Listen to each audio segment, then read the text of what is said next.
সর্বভারতীয় তৃণমূল কংগ্রেসের তরফ থেকে আপনাদের স্বাগত জানাচ্ছি। আপনাদের মাধ্যমে একটি অত্যন্ত গুরুত্বপূর্ণ বিষয়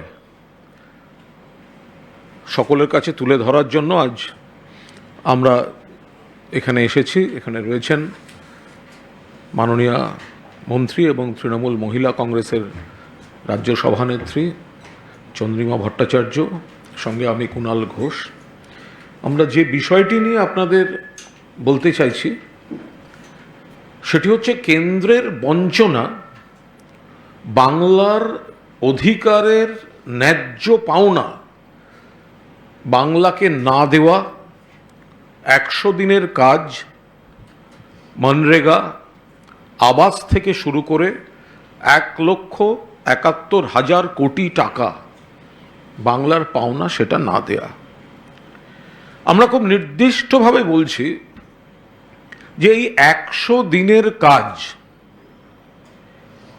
শ্রমজীবী মানুষের জন্য, তাতে গত 3টি আর্থিক বছরে কেন্দ্রীয় সরকার 1 নয়া পয়সা দেয়নি, কারণ 2021 সালের বিধানসভা নির্বাচনে তারা পরাজিত হয়েছিল, বিজেপি পরাজিত হয়েছিল, প্রতিহিংসা থেকে রাজ্যের টাকা দেয়নি। মাননীয় মুখ্যমন্ত্রী মমতা বন্দ্যোপাধ্যায় প্রতিবাদ করেছেন, আমাদের সর্বভারতীয় সাধারণ সম্পাদক অভিষেক বন্দ্যোপাধ্যায় বারবার প্রতিবাদ করা, আন্দোলনে থাকা, মুখ্যমন্ত্রী ধর্ণা, তার পাশাপাশি অভিষেক বন্দ্যোপাধ্যায় শ্বেতপত্র প্রকাশ করার দাবি তুলেছিলেন। অভিষেক বন্দ্যোপাধ্যায় যেদিন থেকে শ্বেতপত্র প্রকাশের দাবি তুলেছেন, তারপর থেকে আজ কার্যত 3,400 ঘন্টা হয়ে গেল সেই শ্বেতপত্র প্রকাশের সাহস দেখাতে পারল না কেন্দ্রীয় সরকার। উল্টে কেন্দ্রের অর্থমন্ত্রী নির্মলা সীতারামনজি তিনি ভিত্তিহীন, বিভ্রান্তিমূলক, কুৎসাকর কথাবার্তা বলছেন। আমাদের অর্থমন্ত্রী চন্দ্রিমা ভট্টাচার্য তার জবাব দেবেন।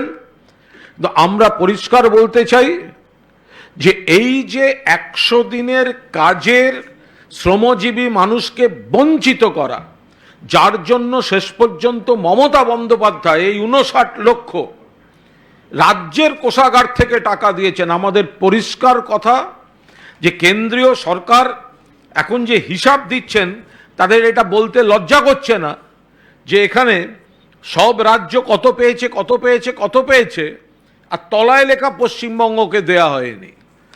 আমরা লক্ষ্য করেছি পশ্চিমবঙ্গকে না দেয়াটা, এই এত বড় অন্যায়টা জাস্টিফাই করার অপচেষ্টায় তারা বলছেন নাকি কিছু ইরেগুলারিটি।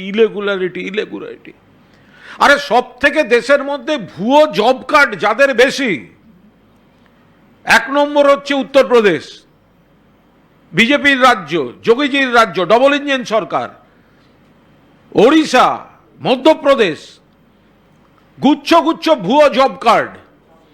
তারপরে তাদেরকে পাওনা দেয়া হচ্ছে, আর পশ্চিমবঙ্গকে মিথ্যা, কুৎসা এইসব করে আটকে রাখা হচ্ছে। আমরা আবার সর্বভারতীয় তৃণমূল কংগ্রেস সংসদে এবং সংসদের বাইরে গণ আন্দোলন, মমতা বন্দ্যোপাধ্যায়ের নেতৃত্বে, অভিষেক বন্দ্যোপাধ্যায়ের সেনাপতিত্বে বাংলার বকেয়া টাকা দিতে হবে, 100 দিনের টাকা দিতে হবে, আবাসের টাকা দিতে হবে, এবং অভিষেক বন্দ্যোপাধ্যায় যে শ্বেতপত্র প্রকাশের দাবি করেছেন, নির্মলা সীতারামনজি বা রাজ্যের কেন্দ্রের অন্য মন্ত্রীরা কথা ঘোরাবেন না, শব্দের জাগলারি আমরা চাই না। যদি ক্ষমতা থাকে রাজনৈতিক বক্তৃতা করবেন না, শ্বেতপত্র প্রকাশ করুন গত 3টে আর্থিক বছরে পশ্চিমবঙ্গকে মনরেগার খাতে কত টাকা দিয়েছেন। ফলে এই জায়গায় দাঁড়িয়ে তৃণমূল কংগ্রেস আবার এই দাবিতে সোচ্চার হতে চলেছে। কেন্দ্রীয় অর্থমন্ত্রী যেভাবে বিভ্রান্তি ছড়িয়েছেন, রাজ্যের অর্থমন্ত্রী শ্রীমতী চন্দ্রিমা ভট্টাচার্য তিনি তার ব্যাখ্যা দিয়ে দিচ্ছেন। নমস্কার, আমার সতীর্থ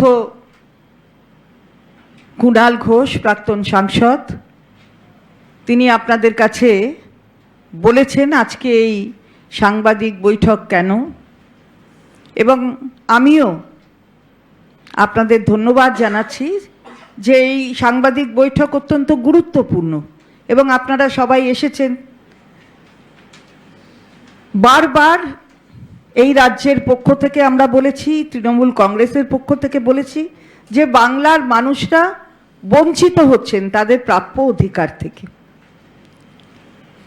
মানরেগার টাকা দেওয়া হয় না, আবাস যোজনার টাকা দেওয়া হয় না, বিভিন্ন খাতে যে টাকা দেওয়ার অর্থাৎ সেন্ট্রাল শেয়ারের টাকা সেগুলোও দেওয়া হয় না। ফলে আমাদের যে প্রাপ্তি তার অঙ্কটা হচ্ছে 1,71,688 কোটি। এই নিয়ে কুণাল ঘোষ বলেছেন যে আমরা বিভিন্ন আন্দোলন করেছি দিল্লির দরবারে। আপনারা দেখেছেন যে আমাদের সেনাপতি অভিষেক বন্দ্যোপাধ্যায়ের নেতৃত্বে দিল্লিতে এই আন্দোলন পৌঁছেছিল, কিভাবে কি ব্যবহার করা হয়েছিল আমাদের কর্মীদের সাথে, নেতাদের সাথে, সেটাও আপনারা দেখেছেন। আমি আর সেটাকে আবার পুনরাবৃত্তি করতে চাই না, পুনর্বার বলতে চাই না। আপনারা বারবার দেখছেন, তারপরেও এখানে মুখ্যমন্ত্রী নিজেও সেই আন্দোলনের ডাক দিয়ে সেই আন্দোলনে তিনি নিজে ছিলেন, কিন্তু তারপরেও একটা টাকা আসেনি। কি বলেছেন অভিষেক বন্দ্যোপাধ্যায়? একটা শ্বেতপত্র দাবি করেছেন। শ্বেতপত্র 21-এর পর থেকে 2021 তারপর থেকে কত টাকা দেওয়া হলো কি খাতে, তো এটা তো আছেই। যে কেন্দ্রীয় মন্ত্রী মাননীয়া নির্মলা সীতারমণ অর্থমন্ত্রী, তিনি বলছেন যে হাজার হাজার কোটি কোটি টাকা দেওয়া হয়েছে। তার বাজেট বক্তৃতা হয়েছে, সেই বাজেট বক্তৃতা লোকসভায় হয়েছে, রাজ্যসভায় হয়েছে। সেখানে গিয়ে তিনি বলেছেন বাংলাকে হাজার হাজার কোটি কোটি টাকা দেওয়া হয়েছে। তাহলে তার কাছে তো নিশ্চয়ই হিসাব টিসাব থাকবে কত টাকা কোথায় দেওয়া হয়েছে, কোন সালে, কোন অর্থনৈতিক বছরে। এটা তো জাস্ট একটা মানে কিছু মিনিটের ব্যাপার, কারণ এখন যেরকম তথ্য প্রযুক্তির যুগ, এটা পেতে তো বেশিক্ষণ সময় লাগার কথা না। তাহলে ওই 21-এর পর থেকে যে 3টে অর্থনৈতিক বছর গেল তাতে কি কি টাকা দেওয়া হয়েছে বলতে পারতেন, কিন্তু শ্বেতপত্র দেওয়ার পথে হাঁটলেন না কারণ হাঁটা সম্ভব নয়। শ্বেতপত্র দিয়ে বলবেনটা কি? টাকা তো দেওয়া হয়নি, এটাই তো ঘটনা। কালকে তার জবাবি ভাষণ ছিল, 100 মিনিটের জবাবি ভাষণ, তাতেও তিনি উল্লেখ করলেন না। তাহলে ঘটনাটা কি দাঁড়ালো? টাকা দেওয়া হয়নি।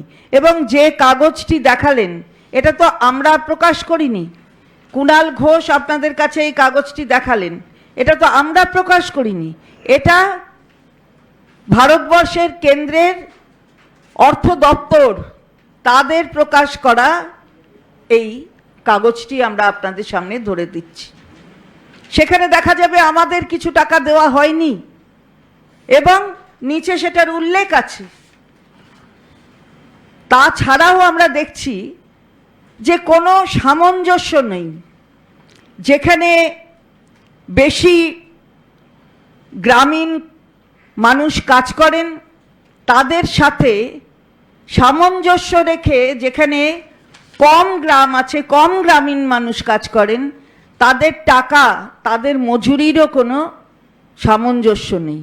ফলে আমরা তো এটাই বলতে চাই যে বাংলাকে বাদ দিয়েছেন, শ্বেতপত্র দিতে অক্ষম, কিন্তু আপনার দপ্তরই বলে দিচ্ছে বাংলাকে কিছু দেননি মানরেগার খাতে। তো আজকে বিভ্রান্ত করার চেষ্টা হচ্ছে, অপচেষ্টা।